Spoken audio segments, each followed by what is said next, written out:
오늘 우리가 읽어가는 실장의 내용부터는 우리가 당시에 정치적인 그 혼란이 어느 정도였는가 하는 것을 우리가 살펴볼 수 있습니다. 여로보암 2세가 오랜 시간 동안 북이스라엘을 다스리고 나서 이제 왕조가 바뀌게 되는데 그 이후로부터 대단히 정치적인 혼란이 일어나게 됩니다. 여로보암이 뒤를 이어서 스가랴라고 하는 사람이 이스라엘의 왕이 됐는데 불과 6개월 정도를 다스리고 나서 시해 사건이 발생하게 돼서 이 스가랴가 6개월 만에 죽임을 당해서 배반당해서 결국은 그 왕위가 끊어지게 됩니다. 그리고 그를 죽였던 살롬이라고 하는 사람이 이스라엘의 왕이 돼서 1개월 정도 다스리다가 또 반역을 통해서 그가 죽임을 당하고 왕이 또 바뀌게 돼요. 그러면서 약 20여 년 동안 한 6명의 왕이 이렇게 바뀌게 되는데 그 바뀌게 되는 과정이 자연스럽지가 않은 겁니다. 반역해서 죽이고 또 반역을 당해서 죽임을 당하고 하는 일들이 반복이 되면서 이스라엘 이 북왕조 이스라엘 나라가 이제 아주 위태로운 상황에 처하게 되는 것을 보게 됩니다.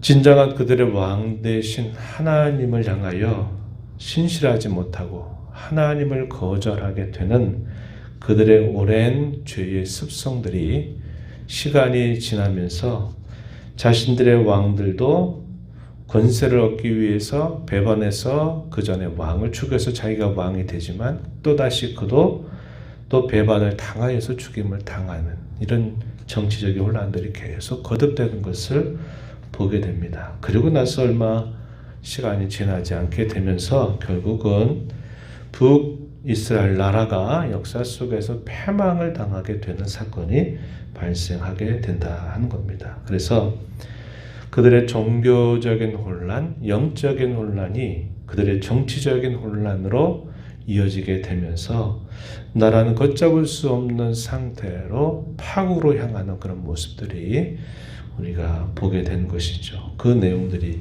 이 7장에서부터 우리가 그런 내용들을 소개하게 됩니다. 오늘 우리가 읽은 말씀에 보게 되면 몇 가지 비유들이 등장해요. 이스라엘은 마치 무엇과 같다. 이런 표현이 여러 곳에서 등장했습니다. 예를 들어서 4절 말씀을 한번 가서 보시면 4절에서는 과자 만드는 자의 의에 달궈진 화덕과 같다. 과자 만드는 자의 의에 달궈진 화덕, 여기 비유합니다. 그 화덕에 비유하면서 그들이 죄를 범하는 것이 마치 화덕에서 계속 불이 타오르듯이 그들이 범하는 죄가 마치 그와 같다. 이것을 이야기해 주게 됩니다. 그리고 8절 가서 보면요. 뒤집지 않은 전병과 같다. 여러 민족 가운데서 하나님 백성으로 구별되어야 할 이스라엘 나라가 여러 민족 가운데 혼합이 되어버린, 그래서 아무런 구별이 없는 그러한 나라가 되어버렸다. 이것저것 섞여버려서 아무런 정체성도 없고 그들이 하나님 앞에 구별된 백성이라고 하는 표가 전혀 드러나지 않는 모습을 뒤집지 않은 전병이라는 말로 비유를 해줍니다. 또 11절 가서 보면요. 어리석은 비둘기 같다. 이렇게 말합니다. 자신들을 해하는 민족들에게 굽실굽실거리면서 그 나라들에게 도움을 구하는 어리석은 일을 한 거예요. 당하고서도 또 그 나라를 또 의지하는 이스라엘 백성들을 두고서 어리석은 비둘기와 같다. 이렇게 비유를 하고 있음을 보게 됩니다. 이런 비유들을 통해서 당시에 이스라엘 나라가 어떠한 형편에 처해 있는가 하는 것을 우리에게 보여줘요. 그리고 그들이 당하게 되는 계속적인 그런 역사적인 아픔, 참상, 고통이 있음에도 불구하고 그 일을 주장하시는 하나님은 외면하고 계속적으로 완고한 고집을 부리고 있는 것을 우리가 볼 수 있습니다. 이 표현 우리가 살펴보면 7절 하반절 한번 가서 보시면은 이렇게 말하죠. 하반절 그들 중에는 내게 부르짖는 자가 하나도 없도다 이렇게 말합니다. 7절에 보면 여호와를 찾는 자가 하나도 없다 이렇게 표현을 했어요. 또 10절 말씀을 한번 가서 보시면 이렇게 말합니다. 이스라엘의 교만은 그 얼굴에 드러났나니 그들이 모든 일을 당하여도 그들의 하나님 여호와께로 돌아오지 아니하며 구하지도 않는다 이렇게 표현을 했습니다. 그들이 당하는 그런 많은 어려운 일들이 있는데도 불구하고 그들은 여호와 하나님을 찾지도 않고 구하지도 않는다. 그것이 그들의 교만이다 이렇게 표현을 해주고 있습니다. 또 14절 가서도 보시면은 이렇게 말해요. 13절 끝부분에서 보면 내가 그들을 건져 주려 하나 그들이 나를 거슬러 거짓을 말하고 성심으로 나를 부르지 아니하였다. 이렇게 말합니다. 거짓을 말하고 성심으로 여호와 하나님을 부르지 않는다. 탄식하고 슬퍼하면서도 계속적으로 하나님을 향하여서는 고역하는 태도를 보이고 있다. 이렇게 말하고 있습니다. 16절 마지막 절에서도 보시면은 이렇게 말하죠. 그들은 돌아오나 높으신 자에게로 돌아오지 아니한다. 속이는 활과 같다. 이렇게 표현을 합니다. 그래서 여기 우리가 이 7장에서 보면 당시 이스라엘 백성들의 실상, 그들의 모습을 몇 가지 비유를 통해서 말씀하고 또 그 백성들이 여러 많은 역사적인 고초와 시련을 당하는 중에도 슬퍼하면서도 여전히 하나님은 찾지 않고 그들이 여호와 하나님을 구하지도 않는 어리석은 모습에 빠져 있다는 것을 보여주게 됩니다.